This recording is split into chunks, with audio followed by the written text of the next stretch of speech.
참을 만큼 참았죠. 이번에 완전히 일본을 끝장내기로 결정했습니다. 추천 한번 정중히 부탁드리면서 들어가 보겠습니다. 돈 드는 라디오 또 포트폴리오가 투자 포트폴리오가 궁금하신 분들은 동영상 소개 부분에 동영상 아래 부분 누르면 이제 멤버십 가입 링크가 있습니다. 뭐 커뮤니티에서 멤버십 전용 이제 커뮤니티에서 댓글로 기업에 대한 토론을 하는 것이 뭐 목적이다. 이렇게 광고 말씀 드리고요. 오늘 두 가지 이슈에 대해서 다뤄보려고 하는데요. 첫 번째 이슈는 바로 작년 7월부터 지속되고 있는 한일 경제 전쟁이죠. 이 주제 먼저 다뤄보고 중국 언론마저 욕하고 있는 화웨이 이슈에 대해서 다뤄보도록 하겠습니다. 돈 되는 라디오 오래된 구독자분들이나 좀 이쪽에 관심이 많으신 분들은 그간 시나리오에 대해서 뭐 저보다 빠삭하시겠지만 본격적인 또 일본과 한국의 법정 전쟁이 시작됐으니 아주 간략하게 그간의 시나리오 짚고 들어가 보겠습니다. 우선 맨 처음 시작은 그거였죠. 우리나라 대법원이 강제징용 문제에 대해서 일본에 유죄 판결을 내렸죠. 그게 최근에 거론되고 있는 일본 기업들의 자산 매각 하고 연관이 되는 부분입니다. 저 판결에 의해서 이제 자산 매각이 가능해지는 거죠. 그 다음 일본은 이에 발끈해서 그럼 판결을 내리면 돼? 이러면서 감정적으로, 그러니까 법적인 근거 전혀 없이 자기네들이 처음에 이게 근거가 아니라고 했지만 결국에 이것 때문이었죠. 발끈해서 바로 폴리미드, 불화수소 그리고 포토레지스트 3종에 대해서 PR은 이제 EUV PR만이었고요. 강력한 수출 규제를 가했죠. 그러나 결과는 다들 아시듯이 일본의 뭐 대패로 끝났고 뭐 공급처 다변화나 국산화나 제가 뭐 많이 언급드렸죠. 뭐 최근에는 또 SK 머티리얼즈가 일본이 독점하던 그 가스 불화수소마저 액체 불화수소는 뭐 진작에 저희가 해냈고 가스 불화수소마저 국산화를 하면서 일본 기업들을 완전히 박살냈죠. 한국 대 일본 경상수지 적자도 이제 축소가 됐습니다. 한국이 그러니까 과거보다 일본과의 어떤 경제에 있어서 더 흑자를 기록했다. 과거에 대비해서.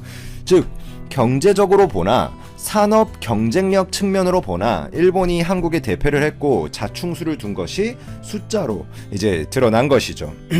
그럼에도 한국은 대화로 풀자고 이제 협상을 일본에 제안을 했지만 저희는 뭐 그 어떤 수출 관리 전략물자 관리 규정이나 그런 것들을 이제 일본이 원하는 바가 있어서 어렵지 않다. 그거 좀 수정도 했어요. 그래서 대화 좀 하자 했지만 일본은 거절했고 결국 한국은 일본 기업들의 자산 매각을 추진함과 동시에 WTO 제소 절차를 공식적으로 밟기 시작했습니다.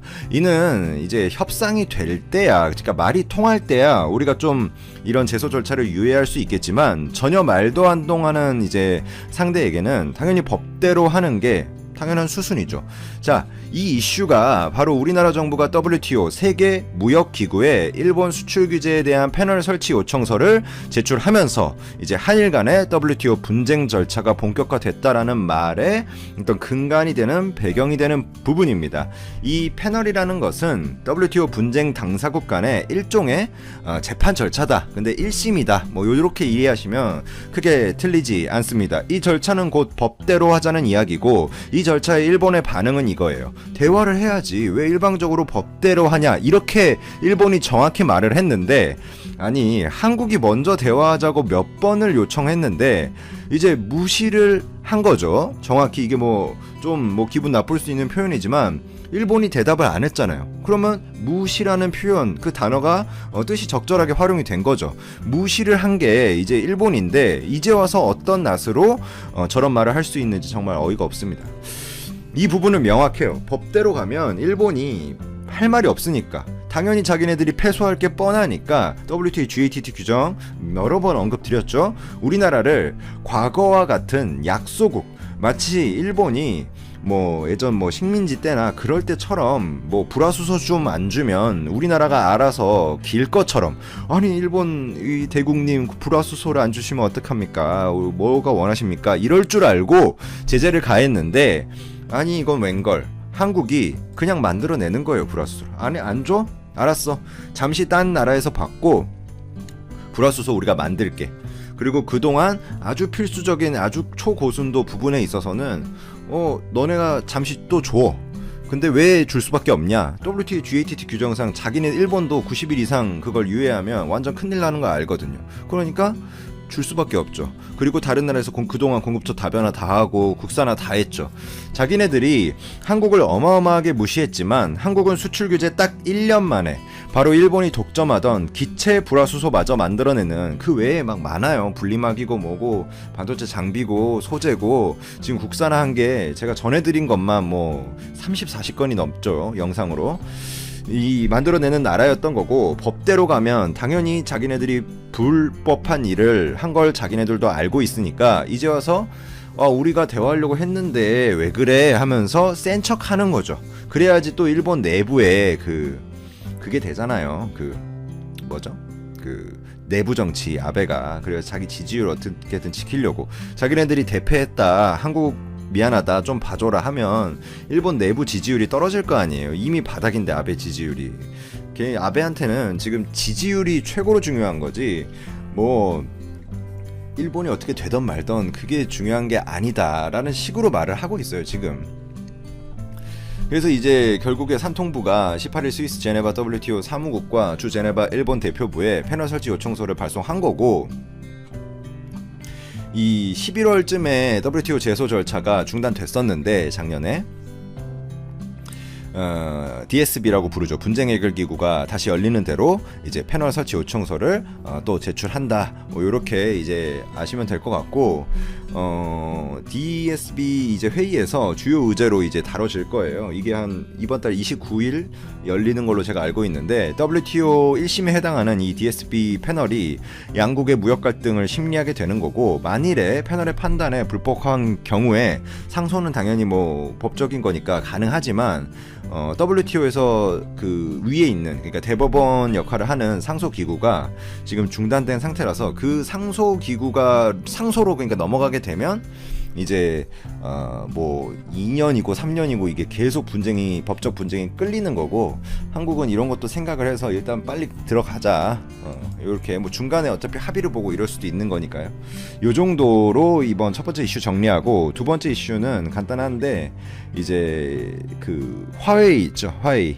그러니까 화웨이가 중국에서는 굉장히 애국 마케팅이나 이런 걸로 비보, 오포 이런 걸 누르면서 막 삼성전자, 뭐 애플 다 누르면서 중국 안에서는 이제 1위인데 글로벌 스마트폰 판매량도 반짝 이제 여러 가지 세계적인 그 보건 이슈로 반짝 1위를 했거든요. 4월 한 달간. 근데 이제 중국 언론에서마저 이제 화웨이의 판매량은 반짝에 불과하고, 요 유럽과 뭐 인도 봉쇄 조치 때문에 삼성이 잠시 주요 국가 판매량이 아무래도 그런 인위적인 어떤 외부 이슈 때문에 그 주춤했던 거지, 화웨이가 다시 밀려날 것이다 삼성한테, 이렇게 중국 언론사가, 그러니까 제가 이렇게 말한 거는 한두 번이 아니죠. 이건 당연한 수순이고 뭐 논리적인 이야기인데, 이런 논리적인 이야기를 뭐 유럽, 미국, 뭐 한국에서 하는 건 당연한 건데, 중국 언론은 이런 이야기를 잘 안 했거든요. 근데 중국, 즉 화웨이의 자국 언론마저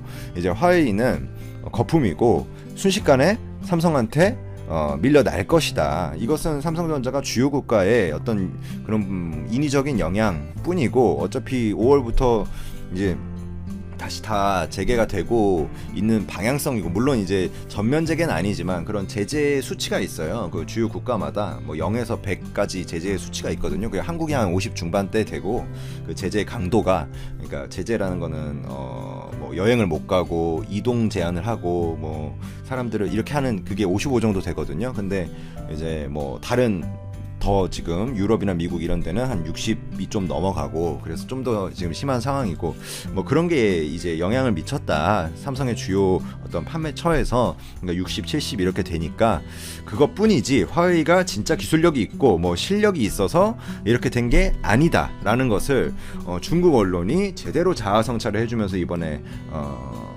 그 기사를 실었고, 정확히 말하면 보고서가 발간이 됐어요. 근데 뭐 아무튼 중국에서 나왔다 이런 말이, 이것은 굉장히 이제 또 유의미한 부분이라고 저는 생각을 하고 있고요.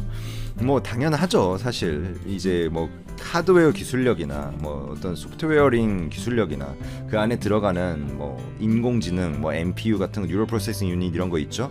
그런 것들 삼성은 훨씬 기술력이 뛰어난 게 맞고, 화웨이가 그나마 뭐 좀 더 잘한다 하는 거는 이제 굳이 좀 양보를 하면 통신 장비 정도 에서 양보가 되는 거고, 스마트폰이나 반도체나 뭐 화웨이는 공장 하나도 없어요. 지금 뭐 그 삼성전자가 화웨이의 그 반도체 달라는 제안을 완전히 개무시했죠. 거절했죠. 지금 TSMC한테 반도체 못 받았어요. 파운드리 1위 회사, 2위 회사 삼성전자한테 못 받았어요. 그러면 화웨이는 지금 스마트폰 인위적인 감축, 그 생산량 감축에 실제로 들어갔습니다. 이거는 공식적으로 이제 화웨이에서 발표를 한 거고, 뭐 어쩔 수 없어요. 재료가 없는데 어떻게 상품을 만들겠습니까? 물론 화웨이가 비축해 놓은 반도체 물량이 있는 건 맞습니다. 그게 1, 2년치 되는 것도 맞아요. 하지만